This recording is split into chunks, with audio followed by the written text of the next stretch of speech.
Green paws all day long tomorrow, all day long again on Sunday as well. Green paws in your doggone forecast. That means the weather is going to be great. So grab the leash, get those pups outside. We'll be waking up in the 60s tomorrow morning, eventually by the afternoon, mid to upper 80s around the area. Lots of sunshine in tomorrow's forecast. Perfect dog walking weather. Just ask Harper, your dog of the day. Harper and her sister actually came into the Siloam Springs Animal Shelter about a couple of weeks ago, and they're looking for a home. Harper and her sister, both 3 to 4 month old black labs.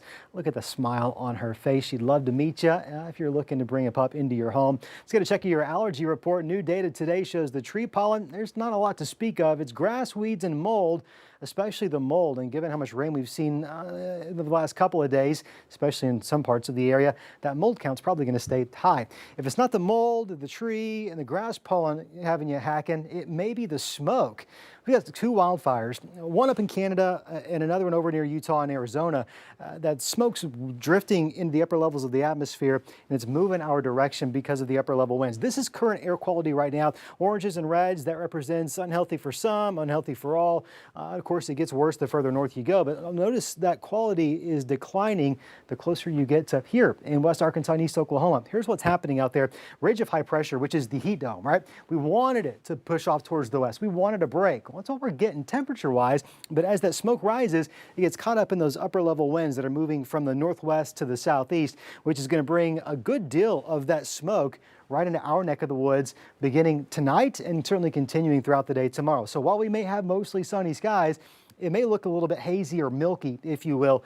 This is 1 o'clock tomorrow afternoon. You're starting to see some of those yellows and those oranges swing through. That's where it's going to be the thickest. 5 o'clock tomorrow evening. That continues through tomorrow night. Just be mindful of this, especially if you have some sensitivities to things like this in the air. You might want to just take some proactive measures to take care of yourself. I do think by Sunday, things are going to be improving for us. Let's do this. Before we look too much further forward, let's look backwards just for a brief moment. In July, it was hot. Blue, that's going to be below average temperatures. Green, right around normal for this time of the year. Red, those are above average days. We started off okay. July started for the first couple of weeks in Fort Smith around normal, at times below average, but we really ended on a really hot note as those temperatures climbed well above normal for this time of the year because of that ridge of high pressure.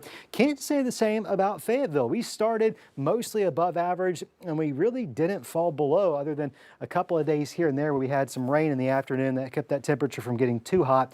Overall, it was a pretty hot and steamy July. It's going to be anything but this weekend. That's some good news, right? How about low 60s tomorrow morning, Sunday morning? Feeling good out there. I still think while Fayetteville probably drops to 60, there's going to be some locations, higher elevations of the Ozarks, Boston Mountains that are going to drop into the upper 50s. I'm thinking 57, 58.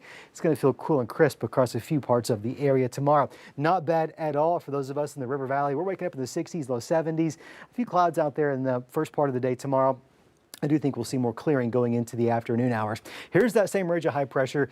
How soon is it going to come back? The key takeaway is this relief, it's brief. It's going to return probably by the early part of next week. And as it does, our temperatures are set to rebound. Notice this, Sunday night, we've got that northwest flow continuing. It's possible Sunday night into Monday morning, we'll get a storm system to ride that northwest flow. Sometimes we call them ridge riders. They're riding around the periphery of that ridge. And those storm systems get caught up, often are going to be in the overnight, early morning hours. We'll watch that. Key takeaway here is by Tuesday, that ridge of high pressure is influencing our weather once more. As a result, our temperatures are going to be rebounding. You can see that over the next 10 days. This weekend, the coolest they're going to be for the next foreseeable future.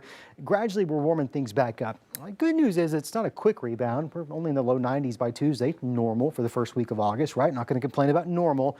But once we get towards the end of the week, we're getting a little bit warmer and a little bit warmer. The humidity's creeping back up slowly but surely. And we'll start to feel that. I will point out about 9 to 10 days from now, you kind of see another little dip right there in those afternoon high temperatures.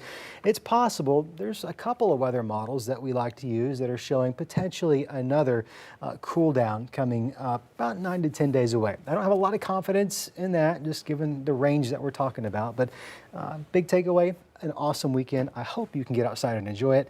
I certainly am. Yes, we won't complain about normal, but we will celebrate lower than normal. I love the positivity. Yeah. Well done. Good job. A lot of positivity in this forecast. Yeah, we're feeling positive. We are headed feeling into this positive. weekend. All right, thanks.